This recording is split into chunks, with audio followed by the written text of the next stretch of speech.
সবার প্রথমেই শীতলা পুজোর জন্য শীতল পান্তা খেতে হবে, আর তাই শীতল পান্তা খাওয়ার জন্য বড়া, মটর ডালের আর আলু ভাজি, লঙ্কা ভাজি সব কিছু আগের দিন রাতে করে রেখেছিলাম। পুরো ভিডিওটি দেখে বলো তো কেমন লাগলো সকলের, অবশ্যই কমেন্ট বক্সে জানাবে কিন্তু বন্ধুরা আমাকে। হ্যালো বন্ধুরা, সকলে কেমন আছো? আশা করি সকলেই খুব ভালো আছো। আমিও খুব ভালো আছি।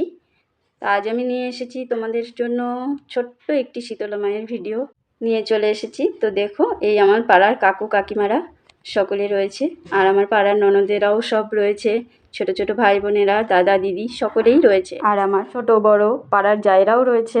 আর এই শীতলা পুজো উপলক্ষে 4টে দিন এই পাড়ার সকলে মিলে খুব আনন্দ। আর এই যে দেখো, এই যে মিষ্টি একটি কাকিমা আমাকে খুব ভালোবাসে, আর আমার কর্তামশাইকেও খুব ভালোবাসে উনি। আর এই যে দেখো, সকল কাকিমারা আমার ব্যস্ত খুব, সবাই পুজোর কাজ করছে, শুধু আমি যেতে পারি। পাড়ার সকলে মিলেই খুব মজা হয়, খাওয়া দাওয়া হয়। খাওয়া দাওয়ার ভিডিওটা তোমাদের সাথে পরে শেয়ার করব।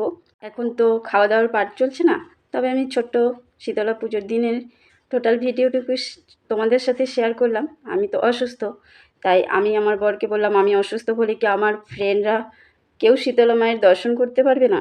একটু বরকে গরম নিয়েই বললাম যে তুমি যাও, গিয়ে একটু ভিডিও তুলে নিয়ে আসো আমার ফ্রেন্ডদের জন্য।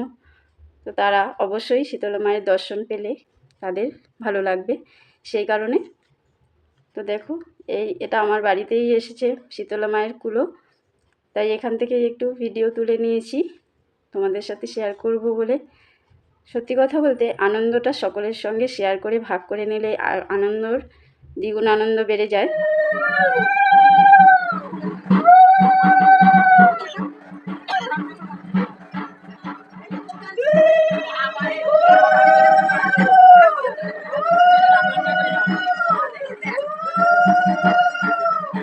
ধন্যবাদ বন্ধুরা, সকলে ভালো থাকবেন।